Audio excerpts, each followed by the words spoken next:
What if I told you you can practice your golf swing or your fastball or your free throw with no ball, hoop, or club necessary? And this practice was just as helpful as going to the range or throwing a bullpen. Well, you can. Visualization is the mental practice that pros use to get to the next level. It is essentially just imagining you are doing the task or doing the practice. Here's what it looks like. This is F1 driver George Russell using visualization to practice a lap at Silverstone Circuit.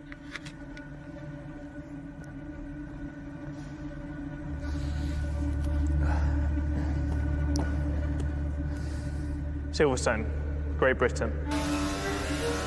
Coming down the straight, 5th gear, 6th gear, 7th gear, into 8th. Flat out through turn 1, flat out through turn 2, bringing the car to the left-hand side, braking hard at the curb on the left through turn 3. Tight corner, pull the car over to the right-hand side, throw it into turn 4, getting the car straight for the exit. 3rd gear, coming back through the gears, 4th, 5th, 6th, all the way up to 8th gear, DRS on, down the straight, looking ahead to the BRDC building, looking at the flag on top to see which way the wind is pointing, throw the car into turn 6, downshift 4 gears, kiss the curb on the left-hand side, into left field, down 1 more gear, 3rd gear, long right-hand corner, waiting for the car to settle, open the steering wheel, flat out, right up to the gravel, all the way through the gears now, flat out, up the cops, 8th gear, flat out through turn 9, open the steering wheel up, now into Maggots and Beckett's, 8th gear, flat through the left, flat through the right, lift and downshift through the left, lift and downshift 1 more through the right, 6th gear, flat out again, DRS open, just as you go through the key, 7th gear, 8th gear, approaching stow, getting ready, finger hovering over the DRS button, turn the DRS button off, lift off, turn in, throw the car into turn 15, let it stick, open the wheel up, pull it over to the right-hand side, getting ready to go over the bump, slam on the brakes at the curb on the right-hand side, down to 3rd gear through the left, hold 3rd through the right, short shift to 4, hold the steering 5th gear, 6th gear through the last corner, and across the line for a lap at Silverstone.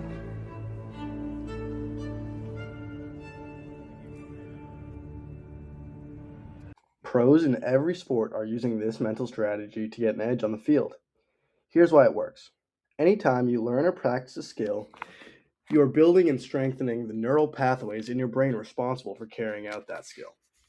This is why skills like hitting a golf ball get easier as you practice. By practicing, you continue to activate that neural pathway responsible for making your body move in that way.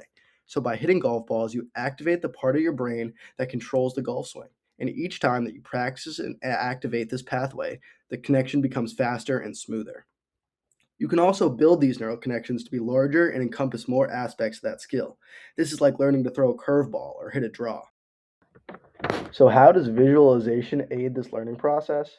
Every time you imagine yourself completing a task and practicing that skill, you are activating those same neurons responsible for physically doing the skill.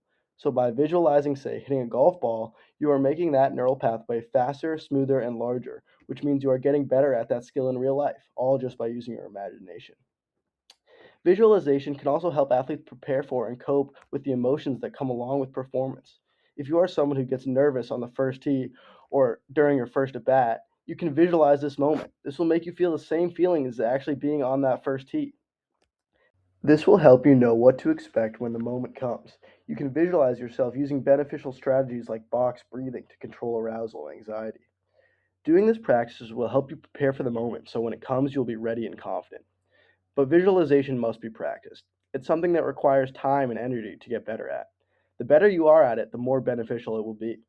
Here are some keys to practicing visualization. Vividness matters. The more realistic your imagination is, the more it will feel real and the more it will help you prepare. Another important aspect is not just visual. Imagine also what it would feel like. That feeling in your hands after a pure golf shot, or the feeling of manipulating your body to move how you want it to. Also imagine what it will sound like. The chatter of fans and coaches. Really try to immerse yourself in the game day atmosphere. And finally, the biggest key is intention. Just like when you're practicing in real life, you should actively focus on the specific movement and feel of the skill you are trying to improve. This is necessary to making sure that your visualization practice is effective and translates to real-life results. Thanks for watching. I hope you'll be able to use this in your practice, and I will include some more resources on visualization in the rest of the module. Remember, learn, practice, play.